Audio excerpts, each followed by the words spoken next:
Day everyone.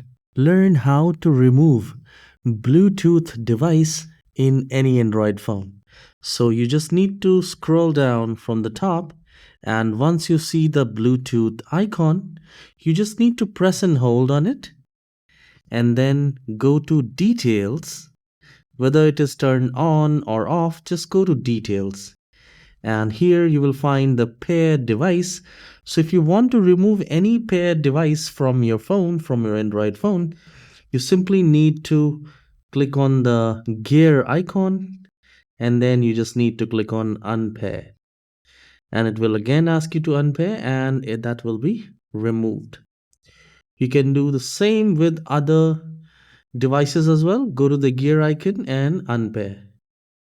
All right, so this is how you can remove the paired device from your Android phone. Please subscribe for more tutorials like this. Have a wonderful day.